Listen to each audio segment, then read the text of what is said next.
I, a 29-year-old male, always thought my family was normal. You know, not perfect, but whose family is? My dad, a 61-year-old male, worked as a bank manager, making decent money, always bragging about his promotions at family gatherings.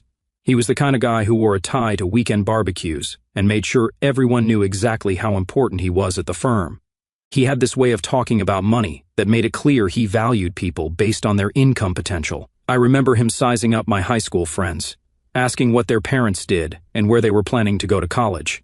Mom, a 58-year-old female, was an elementary school teacher who somehow managed to be sweet to everyone else's kids but a complete nightmare to me at home. She was the type to volunteer for every PTA event, bake cookies for the entire school, but then come home and chew me out for not having a perfectly made bed or for leaving a glass in the sink. Her favorite phrase was always, "Why can't you be more like your brother?" Which, spoiler alert, really messes with a kid's head over time. Then there was my younger brother, Ryan, a 26-year-old male, the golden child.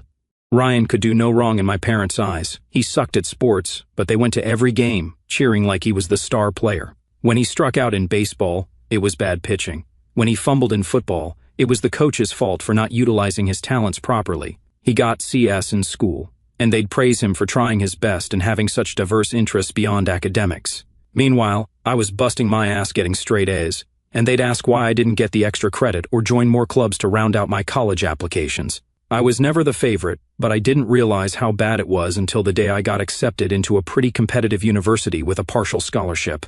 Ryan had just failed 2 classes and was on academic probation at his high school.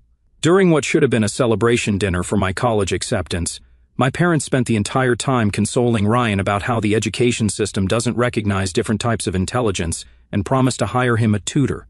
My acceptance letter sat on the fridge for exactly 2 days before it mysteriously disappeared. Ryan's participation certificate for junior varsity baseball stayed up for 3 years. I joined the military right after high school, not because I was particularly patriotic, but because I needed to get the hell away from my family. I couldn't take another day of being the ghost in that house, the one whose achievements were acknowledged with a nod while Ryan's mediocrity was celebrated with parties. Plus, college was expensive, and despite my dad's bank job, they made it clear that their financial support would be distributed according to need, which somehow always meant Ryan needed more. I did 4 years as a combat medic, deployed twice to Afghanistan. Those were the hardest years of my life, but also, weirdly, the most straightforward. Combat clarifies things. You know who's on your side, who's not, what your job is, and what success looks like. No mind games, no shifting expectations, no golden child to compete with, just you, your training, and the guys who depended on you. I came back with a bad knee and some stories I don't tell at parties. The knee was from a bad landing during a medical evacuation under fire. Nothing heroic, just bad luck and rough terrain. The stories? Well, some things you see as a combat medic stay with you, reshape how you look at normal, everyday problems. It makes it hard to get worked up about someone cutting you off in traffic when you've held a 19-year-old's insides in place while waiting for a medevac chopper. My parents barely acknowledged my service. Dad once made a joke about how I just put Band-Aids on people while Ryan was building a real future working at the local gym as a personal trainer. This from a guy who'd never been further from home than a business conference in Cleveland. Mom would change the subject whenever I started talking about the military, like my entire 4 years of service was some kind of embarrassing phase I went through, like when Ryan dyed his hair blue for 3 weeks in 10th grade.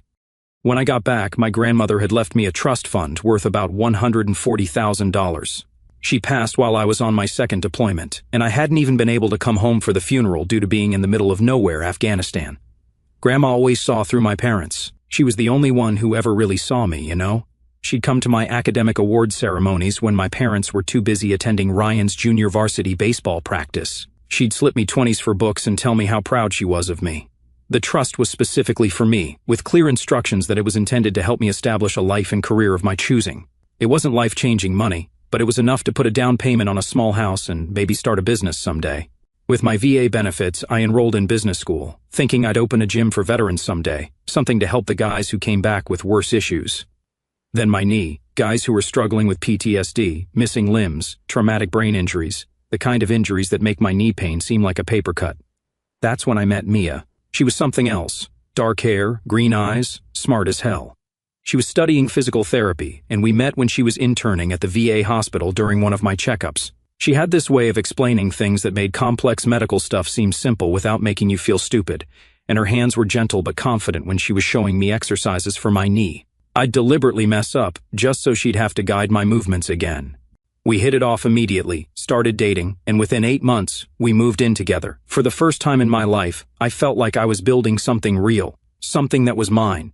Mia didn't compare me to anyone else. She listened when I talked about the military, didn't change the subject or get that uncomfortable look my parents always had. She'd ask thoughtful questions, wanted to know about the good parts and the hard parts. I even introduced her to my family, something I rarely did with women I dated. My parents seemed to like her, though Mom made those passive-aggressive comments she's famous for. "Oh, you're a physical therapist? That's nice. Ryan's girlfriend is finishing medical school, you know." She was not. She was a part-time receptionist at a dermatologist's office who had mentioned maybe applying to nursing school someday. Ryan, that prick, was always extra friendly with Mia, too friendly, looking back on it. At family dinners, he'd always managed to sit next to her, would find reasons to touch her arm while talking, would bring up clients from the gym he helped recover from injuries to steer the conversation toward physical therapy. I thought it was just him trying to impress my girlfriend, show off what a great guy he was. Turns out, I was right about the showing off part, but wrong about everything else. When Mia and I moved in together, Ryan suddenly became weirdly interested in hanging out at our place. He'd stop by unannounced, always when I mentioned I had late classes, or would be putting in extra hours at the gym where I was working. He'd bring beer or takeout, saying he just wanted to check on the new place or was in the neighborhood. I was actually grateful at first, thought maybe he was making an effort to be a better brother, to support this new chapter in my life. Grateful. Christ, I was so naive. I had been planning to propose to Mia, had the ring and everything, nothing fancy, but it was what I could afford after putting most of my savings toward a down payment on a small house we were looking at. It was a modest 3-bedroom in a decent neighborhood, but it would be ours, somewhere to build a life together, maybe start a family eventually. I was working as a manager at a local gym while finishing my business degree, and things were finally coming together. Then came that Tuesday. My last client canceled, so I got off work early and decided to surprise Mia at our apartment.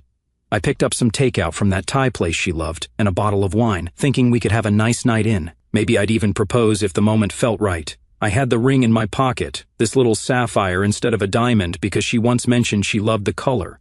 When I pulled into the parking lot of our complex, I noticed Ryan's obnoxious lifted Jeep, the one my parents helped him buy while I was dodging bullets overseas. It was hard to miss with its stupid custom paint job and oversized tires that he definitely didn't need for driving exclusively on suburban roads.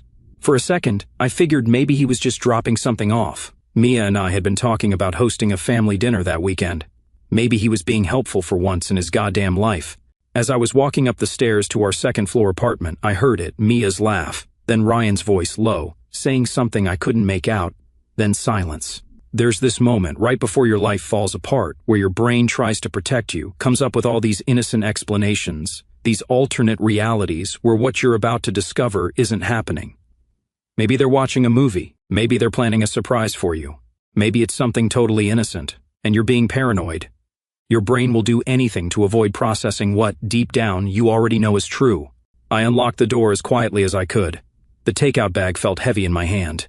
I remember thinking how stupid that detail was, focusing on the weight of some pad thai while my world was about to implode. I walked in and caught them on our couch, the couch I had saved up for 3 months to buy. They didn't even notice me at first.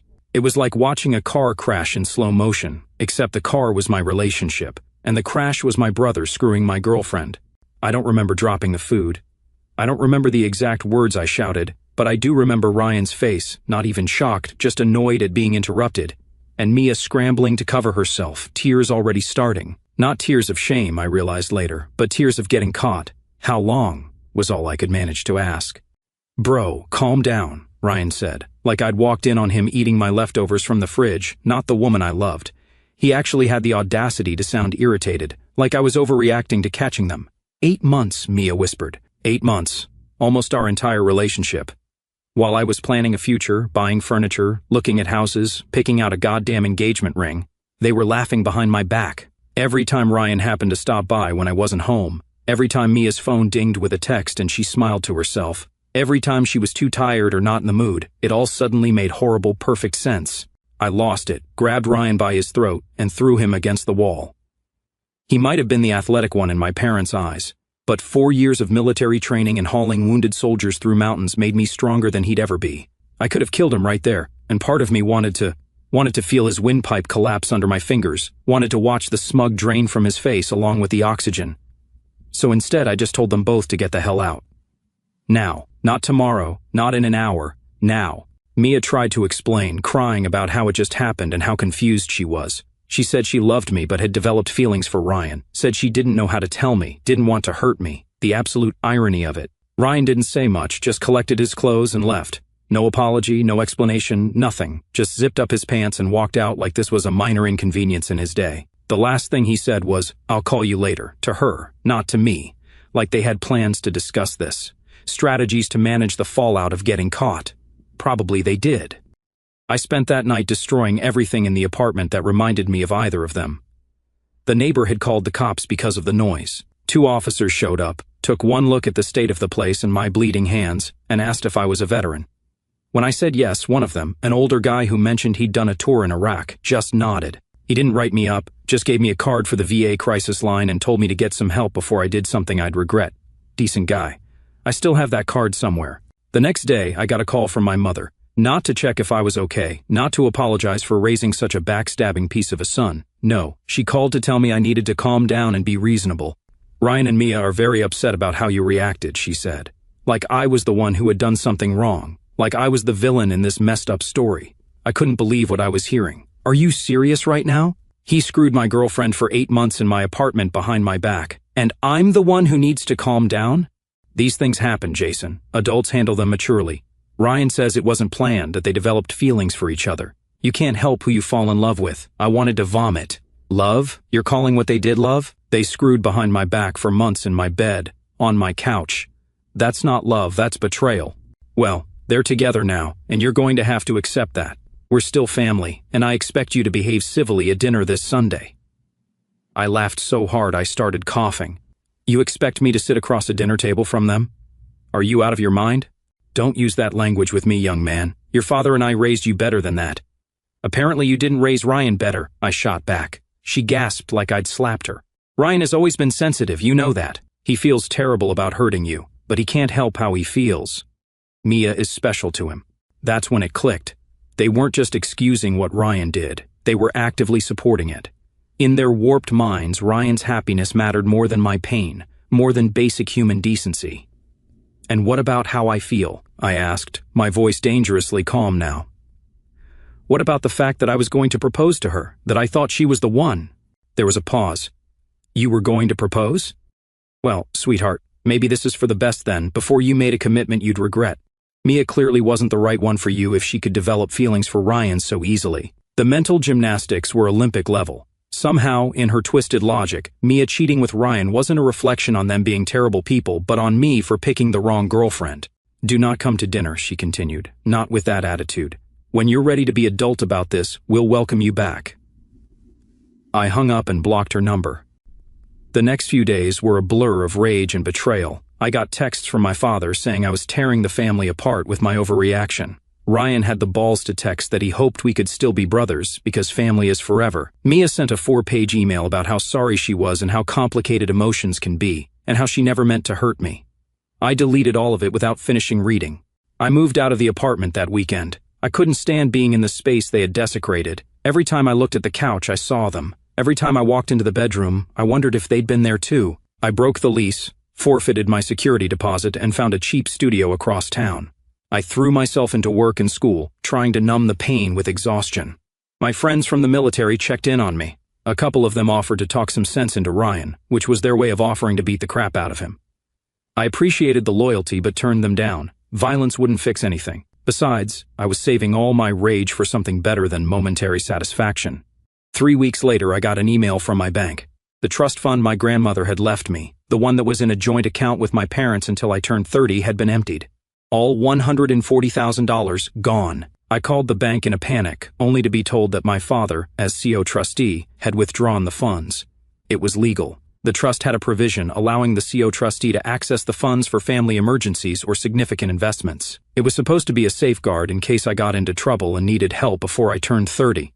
Instead, it had become the perfect loophole for my father to rob me. I drove to my parents' house that night, adrenaline and rage pumping through my veins. When I pulled up, I saw Ryan's Jeep in the driveway next to a new Honda CR-V I didn't recognize. The porch light was on, and I could see movement through the living room windows. They were having some kind of gathering. Of course they were. Life goes on for them, even as they were burning mine to the ground. I pounded on the door until my dad opened it, looking annoyed rather than guilty. He was still in his work clothes, tie loosened but not removed, always keeping up appearances. "Where's my money?" I demanded, pushing past him into the house. "Lower your voice," he hissed. "We have guests." In the living room sat my mom, Ryan, Mia, and an older couple I didn't recognize, who I assumed were Mia's parents. They were drinking champagne and looking at what appeared to be house listings spread across the coffee table. A celebration, while I was living in a shitty studio, sleeping on an air mattress because I'd left most of my furniture behind. They were celebrating. "What the hell is this?" I asked, gesturing at the cozy little gathering. "Language," my mother snapped, as if that was the biggest problem in the room. Always worried about appearances, about what others might think, never about what was right. "Jason," my dad said, trying to sound authoritative, "this isn't the time or place for your dramatics." "My dramatics? You stole $140,000 from me, money Grandma left me, and I'm being dramatic?"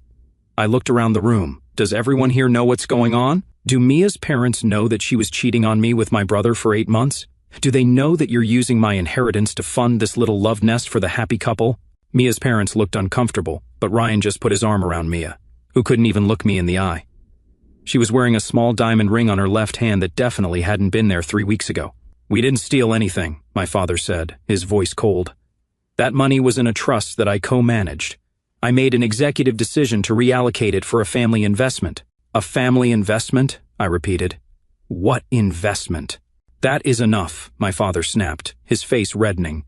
"I will not have this kind of language and behavior in my house. The decision has been made. The money is being put to good use for the future of this family." My mother smiled, that fake smile she uses at PTA meetings, the one that never reaches her eyes. "Ryan and Mia are getting married. Isn't that wonderful? And they found the perfect starter home. Your father and I are helping them with the down payment as our wedding gift." I looked at the papers on the coffee table. Sure enough, it was a contract for a house, a $400,000 house in the nice part of town. And there, on the financing page, was a down payment amount of $120,000. They had taken my trust fund to buy my cheating brother and ex-girlfriend a house. Not just any house, but a house nicer than I would have been able to afford for myself. A house that should have been my future, my new start. "You've got to be kidding me," I said, my voice deadly calm despite the hurricane raging inside me. That dangerous calm was back, the one that comes when you're so angry that your emotions loop all the way back around to a cold, calculating rage. Ryan finally spoke up. "Look, Jace, I know this is awkward, but..." "Awkward? Awkward? You screw my girlfriend, steal my inheritance, and you think this is awkward?" I looked at Mia. "And you're actually going through with this? You're going to live in a house bought with money that was meant for me, money from my grandmother who never even met you. How do you sleep at night?" "Nobody stole anything," my father interrupted. "That money was always meant to help both our sons start their lives. Ryan and Mia are starting a family." "A family?" I looked at Mia. "You're pregnant?" She nodded, tears in her eyes. 3 months. The math wasn't hard to do. She'd been cheating on me with Ryan for 8 months. She was 3 months pregnant. There was a good chance she had been sleeping with both of us when she got pregnant. The thought made me physically ill. "Is it even his?" I asked, the words out before I could stop them. The slap came out of nowhere. My mother, her face contorted with rage. "How dare you, after everything we've done for you? Ryan and Mia are in love. They're having a baby, and they need a stable home. What were you going to do with that money? Waste it on some gym for broken soldiers?" I touched my cheek where she'd slapped me. Oddly calm now. That slap crystallized everything for me. The years of favoritism, the constant dismissal of my achievements, the utter lack of respect for my service, for my sacrifices, for my very existence. "You know what? You deserve each other, all of you." "I'm done." "Jason," my father started, his voice stern. "You're being unreasonable." "I'm being unreasonable?"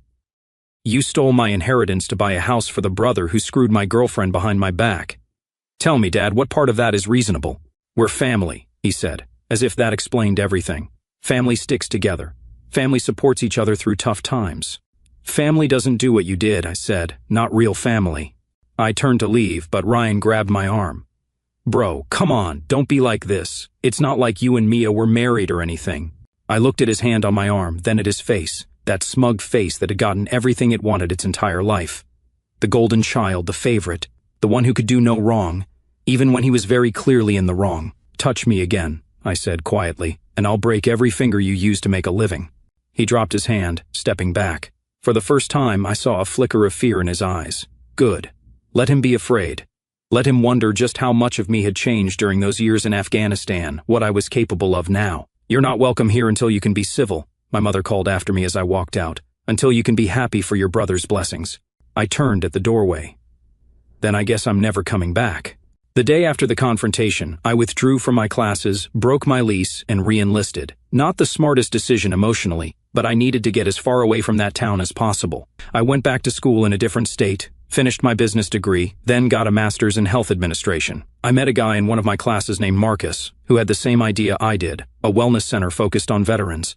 He had been a logistics officer, had the business experience I lacked. I had the medical background and military connections he needed. Plus, he was a black guy who had grown up in foster care and had his own experience with family disappointment. He got it when I told him my history. No judgment, just understanding. We opened the first center 2 years after I graduated, a gym, physical therapy clinic, and counseling center, all in one, designed specifically for vets transitioning back to civilian life. We hired staff who understood military culture, who wouldn't get weirded out by dark humor or freeze when someone had a flashback. We kept prices low by operating as a nonprofit and securing grants for veterans who couldn't afford care. It took off faster than we expected.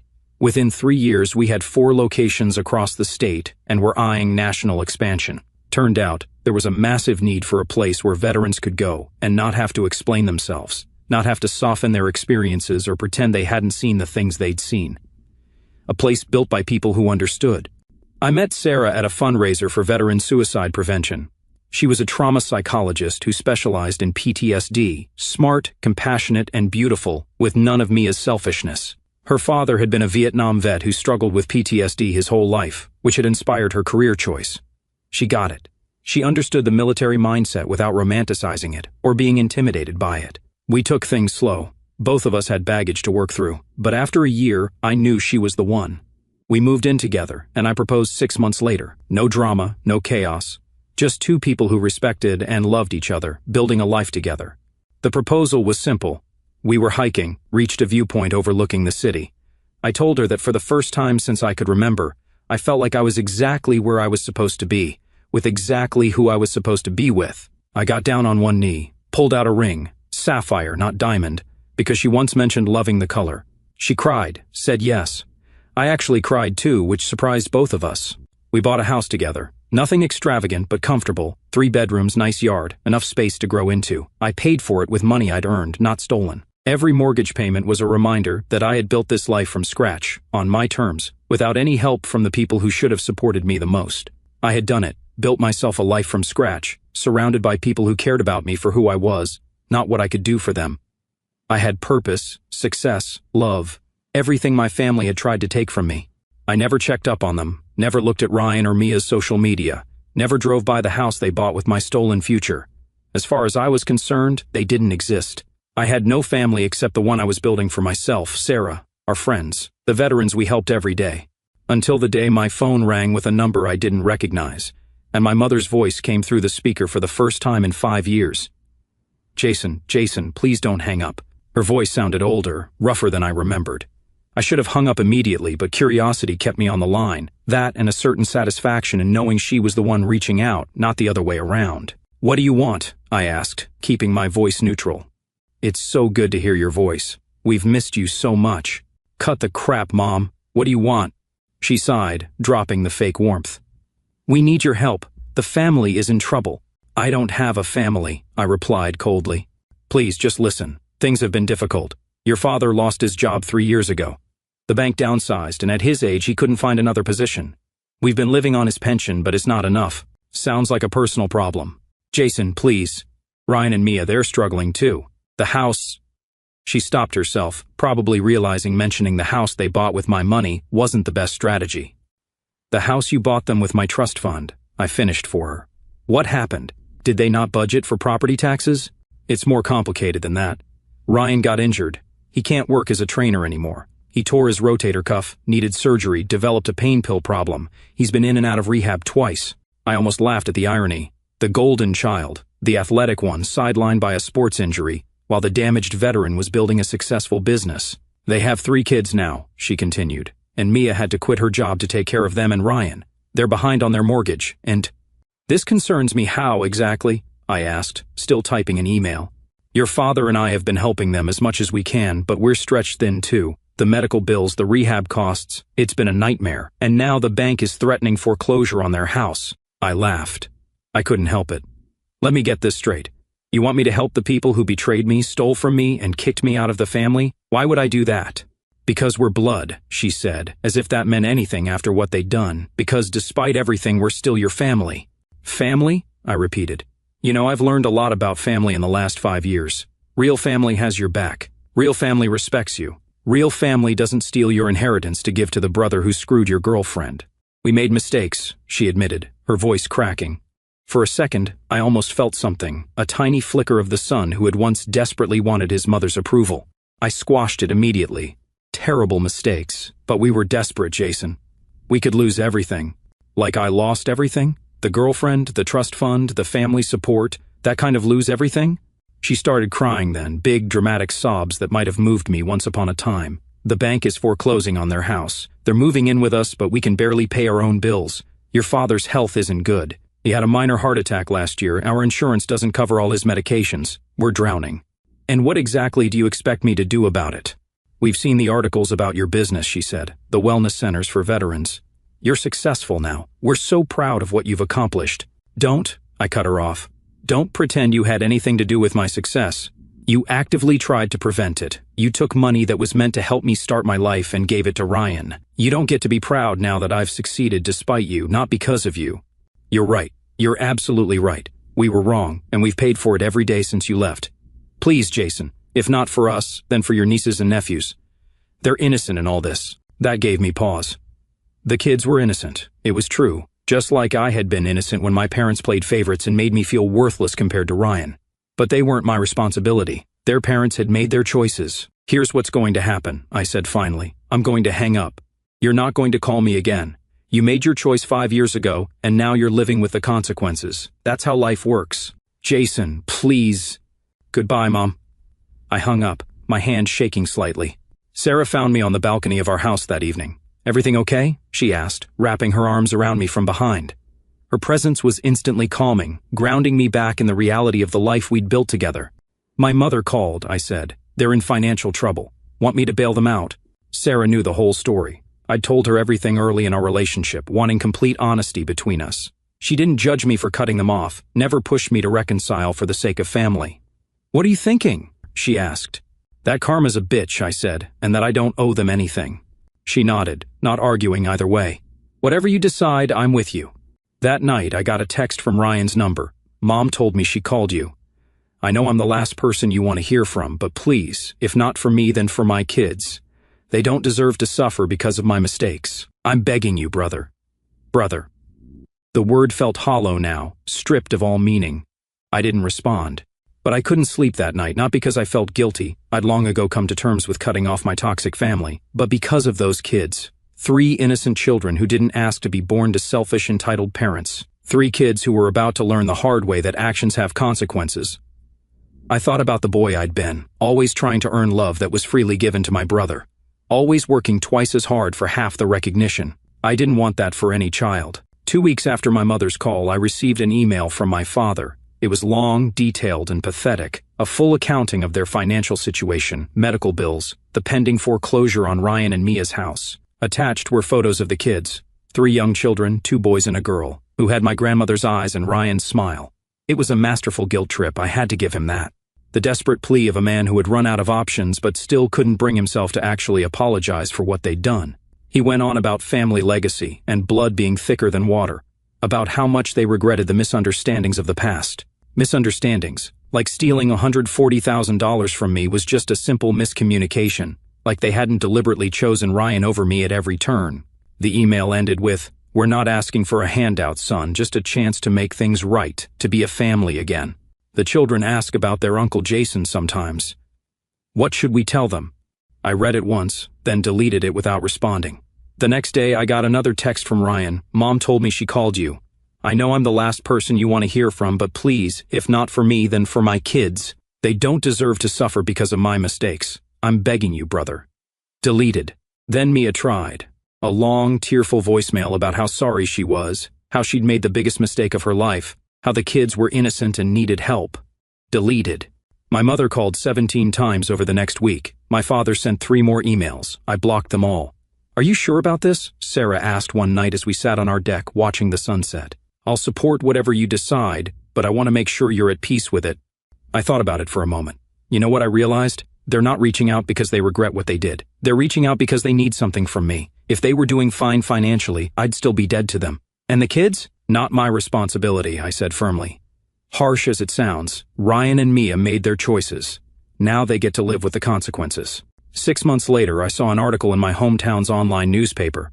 The house, my house, the one bought with my stolen trust fund, had been foreclosed on and sold at auction. My parents had filed for bankruptcy. Ryan and Mia had moved out of state to live with her parents. I felt nothing. No satisfaction, no regret, no guilt, just a peaceful certainty that justice had finally been served. You know what the funny thing is? I told Sarah that night. They spent my entire life making me feel like I wasn't good enough, like I needed them more than they needed me. Now look how things turned out. She smiled and squeezed my hand. The best revenge really is living well. I nodded. And letting karma do the rest. Sometimes silence is the loudest response you can give. Sometimes walking away is the strongest thing you can do. I haven't heard from any of them in over a year now, and I don't expect to whatever happened to them after the foreclosure isn't my concern. I built my life without them, and they'll have to rebuild theirs without me. That's how my family learned that karma's not just a bitch. She's patient, she has a long memory, and sometimes she takes everything you thought you were entitled to.